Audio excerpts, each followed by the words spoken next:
Sí, buenas tardes. Mi nombre es Hernando Bernal. Me ha sido asignado eh, hablar sobre el nuevo libro que se titula La medida de un hombre.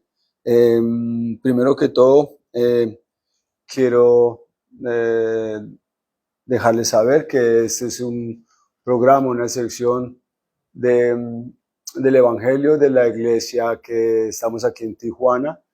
eh, eh, Vida y Fortaleza, Life and Strength en Estados Unidos. Estamos bajo la cobertura de la Gran Cosecha Sobrenatural en Santa Ana, California, dirigida por nuestra apóstol, la señora Berta Solís, y la pastora Mirbella. Eh, bueno, básicamente lo que vamos a hablar hoy se trata de la reputación, de a veces no escuchar, no poder escuchar o no tener esa virtud, pues, de poder escuchar lo que la gente tal vez a veces nos quiere dejar saber por nuestro bien, por eh, eventos positivos y a veces negativos que nos pasan en la vida.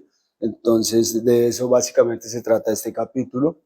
El capítulo es sobre la reputación de nosotros como hombres, como seres humanos y como cristianos que estamos caminando sobre el camino de los que nos enseñó el Señor Jesucristo. Vamos a leer un pequeño versículo del libro de Timoteo, que es 3:2, y dice, primero que todo, quiero hacer una pequeña oración en el nombre del Padre, del Hijo y del Espíritu Santo para poder entrar en armonía con el Espíritu Santo, para poder expresar las palabras que se necesitan expresar en esta sección de Evangelio. Que no sea yo el que hable como hombre, como ser humano, sino que mi Dios, el Espíritu Santo, ponga las palabras en mí para poder explicar a ustedes este capítulo de qué se trata. Es primera de Timoteo 3:2, que habla de cómo te rogué que te quedases en Efeso cuando fui a Macedonia, para que mandase a algunos que no enseñen diferente doctrina. Esto habla de que en esos tiempos que sucedió esto, se miraba mucho la reputación de los hombres. Las personas que dirigían el Evangelio y la palabra del Señor deberían ellos ser personas a seguir, personas ejemplares, personas líderes de la iglesia. Entonces, en esta época siempre escogían a alguien. Aquí dice que escogían, usaban, básicamente, siempre escogían 7 hombres con reputación. Esto pasó en Jerusalén, para que ayudara en ese tiempo a las viudas a repartir las diferentes remesas, los mercados, ¿ya? Porque en ese tiempo pues nadie era capaz de repartir estas cosas, de ser justos en lo que es, sino que cada uno quería más y el otro quería. Sí, entonces escogían 7 hombres, 7 varones que ayudaran a hacer estas reparticiones de mercado, eso, y ayudar a resolver los problemas que habían entre ellos. Vuelvo y repito, con alimentos y cosas por el estilo. Estos hermanos siempre tenían que ser de buen testimonio, llenos de espiritualidad, santos y con sabiduría. Quienes se encargaban de todos estos trabajos siempre tenían que ser gente, líderes de la iglesia. En otro capítulo nos habla de lo mismo. En Hechos 16:2 dice que estos hombres deberían de ser, ¿cómo se llama? Intachables, pues, que hablaban y que daban testimonios de las cosas positivas que pasaban en estas épocas.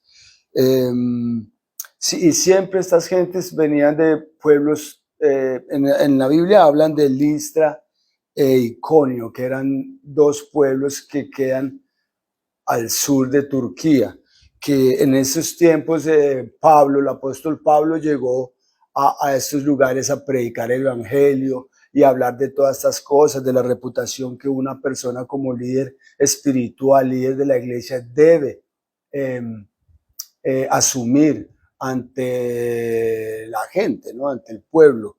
Y en ese tiempo, de hecho, él tuvo muchos problemas con las gentes paganas y con los judíos, porque pues en ese tiempo se estaba empezando a repartir el evangelio por todo el mundo. Mucha gente no estaba de acuerdo con la palabra, con lo que hablaba la Biblia, entonces había mucho descontento, mucho. Entonces de esto nos habla la reputación, el capítulo de eso se trata, de la reputación que podemos dar nosotros como cristianos hacia la gente, de la forma en que se habla, de la forma en que se actúa, de la forma en que se piensa.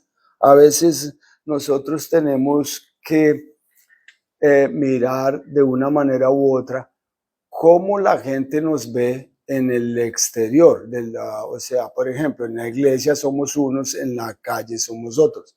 Entonces, de eso es lo que básicamente nos trata de impulsar este capítulo, a que crezcamos en esa área, a que podamos asimilar la vida espiritual que queremos llevar, lo que es hoy día, lo que yo me voy a poner como primera persona, yo cristiano, lo que se dice verdaderamente un cristiano, que es cambiar la manera de hablar, expresarse mejor, actuar mejor con la gente, servir sin esperar pago atrás, etcétera, etcétera. Hay muchas maneras en que no. Entonces a veces uno se pregunta, ¿cómo la gente me verá? La gente que me conoció en un antes, ¿cómo me verá hoy día? Entonces uno se pregunta, y debería a veces preguntarle a estas gentes de cuál es el cambio que han visto en uno. ¿Para qué? Para poder no solamente saber en qué zona hay que trabajar más, en mi caso, en mí, sino para que ellos también se den cuenta y tengan una pauta de crítica constructiva hacia uno. Eso lo va a ayudar a uno para poder seguir caminando en los caminos de Dios. A veces hay gente que se atreve no ¿cómo se llama eso? A apuntar el dedo, no, sino que a veces pregunta uno a la gente equivocada, porque nadie te va a decir tus cambios. Si yo, por ejemplo, voy y le pregunto a una persona que conocí hace 6 meses, pues no me va a poder dar, o me va a poder decir el cambio mío superficialmente. No va a decirme exactamente en qué zona puedo estar yo mal, o en qué zona surgí, estoy progresando, sino que lo que me va a decir es superficial, es solamente una parte de lo que podemos captar nosotros, de la reputación que estamos haciendo en nosotros, y desde que emprendimos la vida recibimos al Señor Jesucristo en nuestro corazón como nuestro único Salvador, como el puente que podemos llegar hacia el Dios universal. Otra cosa que hablan este capítulo es aparte de la reputación, debemos invitarnos a nosotros mismos a hacer este ejercicio, no solamente con la gente, sino juntándonos más o asistiendo más a las reuniones del Evangelio, a ir más a la iglesia más seguido, no sé, en los días correspondientes, llegar a la hora correspondiente, compartir con los hermanos en toda clase de eventos que puedan subsistir en la iglesia, y XY.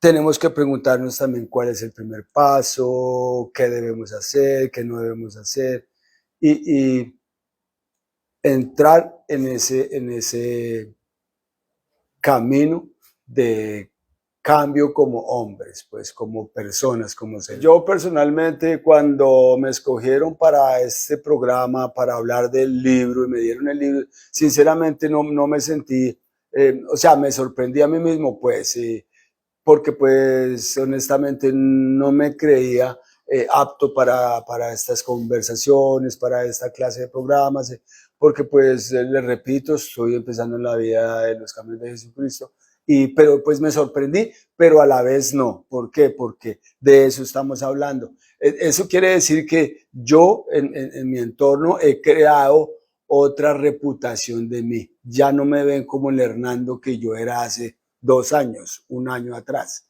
El aquel que decía que palmeteaba, XY. Ahora ha funcionado. Eso quiere decir que estas cosas funcionan en uno. La vida espiritual es buena para todo aquel que acepta a Jesucristo como Salvador y después acepta que tiene defectos de carácter espirituales, físicos, XY. Entonces eso me ha servido mucho a mí. Ahí me dio a entender las gentes que me dirigieron a esto, que ellos notan un cambio en mí, que ellos saben que podemos seguir adelante con estas lecturas, estos programas, que nos sirven. No hay otra cosa mejor que estar ahí. Bueno, con esto es todo, me despido. Gracias a Dios, gracias a Jesucristo bendito que nos ha dado la oportunidad de poder expresarme de esta manera y dejarles saber de lo que se trata el libro que estamos leyendo, que se llama La medida de un hombre. Muchas gracias, gracias por su tiempo, los amamos mucho, los esperamos, muy amables, bye bye, Dios los bendiga, gracias.